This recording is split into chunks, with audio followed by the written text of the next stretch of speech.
요한복음 19장은 예수님께서 십자가에 못 박혀 죽으시고 이제 무덤 안에 이제 들어가시는 것으로 마무리가 됩니다. 그래서 이제는 다 끝난 것이죠. 침묵이 흐릅니다. 다 끝났습니다. 제자들도 문을 걸어 잠그고 두려운 가운데 우리들도 끌려나갈 수 있다는 염려와 걱정 속에서 숨어 있었습니다. 그리고 요한복음 20장은 조용한 새벽에 부활절 아침에 아주 작은 움직임이 시작이 됩니다. 한 여인이, 마리아라고 오늘 기록되어 있는 한 여인이, 다른 성경에서는 세 여인을 기록했는데 오늘 마리아만 나옵니다. 이제 예수님의 무덤을 찾게 되죠. 예수님의 무덤을 찾는 그 이유는 무엇이겠습니까? 예수님이 이미 돌아가셨는데 예수님을 만나고 싶어서 찾아온 것입니다. 큰 돌문이 가려있기 때문에 예수님을 만날 수도 없지만 그리워서 보고 싶어서 찾아온 것이죠. 저는 오늘 이 설교를 같이 나누면서 이런 생각을 해보게 됩니다. 부활하신 예수님께서 누구를 가장 먼저 만나고 싶으셨을까? 아주 오랜 해외 생활을 마치고 고국에 들어올 때에 누구를 가장 만나고 싶을까? 그런 생각이 듭니다. 그렇다면 부활하신 예수님께서 만나 주신 그 순서에는 또한 무슨 의미가 있지 않겠는가 하는 생각도 하게 됩니다. 그래서 가장 먼저 만난 사람이 누구냐 봤더니 마리아였습니다. 마리아. 예수님이 부활하시고 가장 먼저 만나셔야 할 사람은 사실 예수님의 제자들 아니겠습니까? 3년 동안 동고동락했고 너무나 사랑하셨던 제자들, 그를 만나지 않으시고 동네에서 소문이 안 좋은, 7 귀신 들렸던 쓸모없는, 그것도 여자, 당시 여자는 사람 수에도 치지 않는 이 시대에 아무도 기억지 않는 막달라 마리아를 가장 먼저 만나주시고 가장 먼저 부활의 증인으로 세우셨다는 그 섭리를 볼 때에 우리는 왜일까라는 의문을 하게 되는 것입니다. 그래서 마리아를 중심으로 우리가 한번 생각해 보기를 원합니다. 막달라 마리아가 이 새벽에 주님을 만나러 갔는데 예수님이 계시지 않았습니다. 돌문이 이미 열려졌습니다. 마태복음에 보면 돌문을 열고 천사가 그 위에 앉아있는 모습을 묘사해 놓고 있는데요, 그곳에서 마리아는 빈 무덤을 보고 제자들에게 뛰어가서 예수님의 시신이 사라졌다고 알리게 되죠. 제자들이 뛰어왔습니다. 열심히 다른 박치를 와서 보니까 역시 예수님의 시신이 없는 거예요. 그러면 여기저기 찾아봐야 되는데 찾지 않고 제자들은 왜 그럴까? 이상하다 하면서 그냥 집으로 돌아가는 것이죠. 그러나 마리아는 다시 집으로 돌아갈 수가 없습니다. 오늘 본문을 자세히 보면 마리아는 무덤 밖에서 그냥 우두커니 있어서 울고만 있었다고 하는 것이죠. 마리아가 누구보다도 사랑을 많이 받았다고 여겼는지, 주님을 사랑했는지 몰라도 그곳에서 있는 모습 보면 참으로 측은하기 짝이 없습니다. 아주 오래전에 제가 보았던 모습인데 평생 잊지 못할 정말 슬픈 장면이 있었습니다. 공동묘지를 갔는데 저희도 장례식을 치르러 갔었는데 이제 좀 우두컴컴한, 낮인데도 아주 우울한 날씨였습니다. 까만 상복을 입고 있는 여인이 그날 장례를 치른 것 같은데 다들 이제 식구들은 식사를 하러 갔는지 집으로 돌아가는지 다 돌아가고 이 젊디 젊은 여인이 무덤에 몸을 엎어가지고 무덤을 꼭 끌어안고 있는 모습을 봤습니다. 아무 소리 않고 울고 있는지 잠을 자고 있는지 계속 그대로 있는 거예요. 젊은 여인이니까 아마 사랑하는 남편이 먼저 갔던지 자식들이 갔던지 사랑하는 엄마 아빠가 돌아가셨는지 모르겠지만 그 끌어안고 있는 모습이 그렇게 지워지지가 않아요. 아주 오랫동안, 저희들이 다 떠날 동안도 그 자리에 그대로 있었습니다. 아마도 마리아의 마음이 예수님을 그토록 그리워했고 사랑했는지 모르겠습니다. 그때 천사들과 예수님이 같이 나타나신 것이죠. 동일한 질문하십니다. 여자야, 왜 우느냐? 왜 우느냐?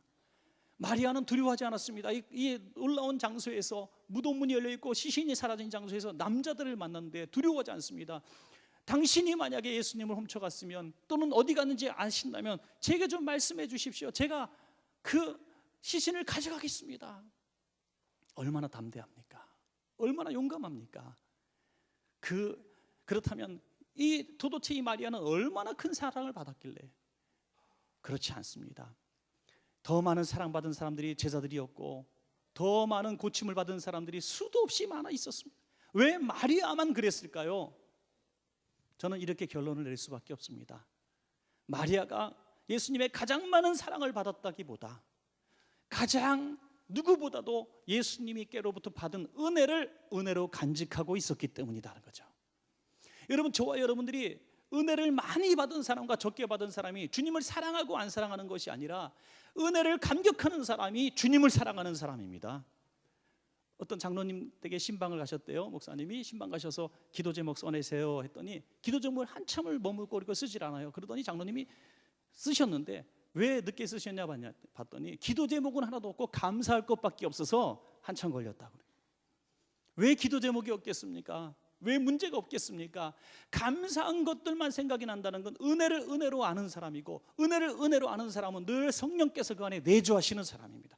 그러므로 마리아를 가장 먼저 만나주신 것은 마리아가 은혜를 간직하고 있었기 때문에, 은혜에 감격하면서 살았기 때문에 부활하신 주님께서 가장 먼저 만나주신 것입니다. 이 부활절 아침에 여러분 하나님께로부터 받은 은혜에 감격하는 이 날이 된다면 부활하신 주님께서 여러분 심령 속에 깊이 들어가셔서 여러분을 만나주실 줄로 믿습니다. 제자들에게 갔더니 제자들은 금방 그 소식을 듣고도 예수님의 시신이 없었는데 고민하지 않습니다. 찾아 나서지 않습니다. 울지 않았습니다. 오히려 자기들이 두려워서 문을 걸어 잠그고 숨어 있었습니다. 이기적입니다. 자기의 욕심만 생각합니다.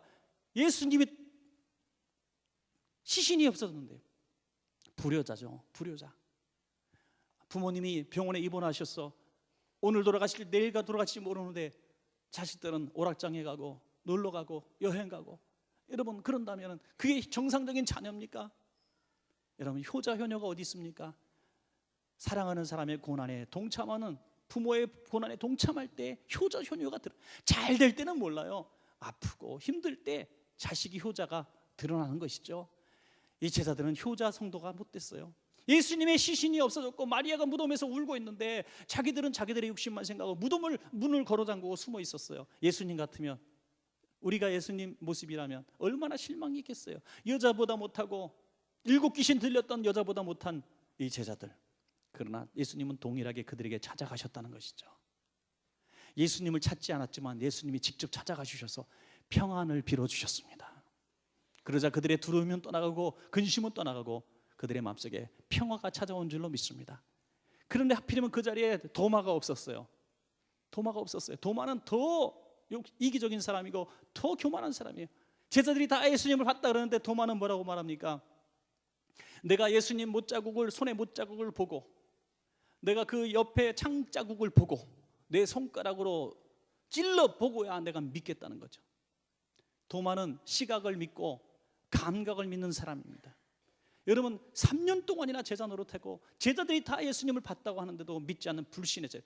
마리아는 예수님을 사모해서 찾았고, 보통 제자들은 예수님을 두려워서 숨었고, 도마는 예수님 봤다고 해도 부인합니다. 여러분 얼마나 온도차가 큽니까? 여러분 이 못난 제자를 위하여 예수님은 또 따라오셔서 보고 만져보고 내 못자국을 보고 너도 믿음 있는 자가 되라고 말씀해 주신 것입니다. 여러분 프랭크 모리슨이라고 하는 영국의 변호사가 있었습니다. 젊은 변호사가 예수님이 부활하셨다는 걸 믿지 못하고 죽은 자는 살아날 수 없다는 이런 철학을 갖고 있어요. 상식을 갖고 있었어요. 그래서 열심히 책을 모으고 공부를 해서 책으로 펴내기로 했습니다. 죽은 자는 절대 살아날 수 없다.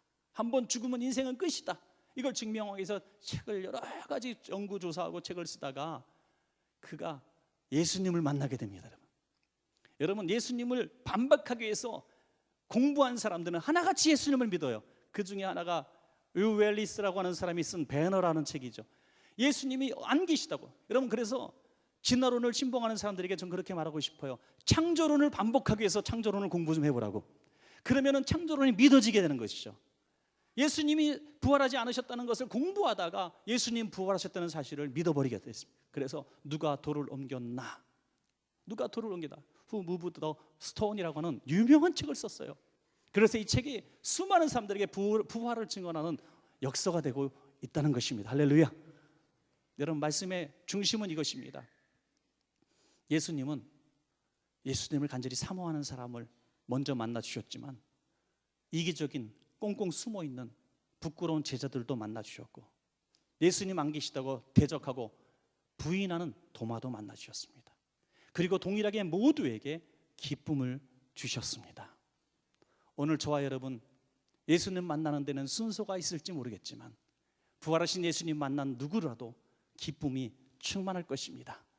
오늘 저와 여러분을 강권하여 주님 만나주시는 복된 날 되시기를 주의 이름으로 간절히 축원드립니다.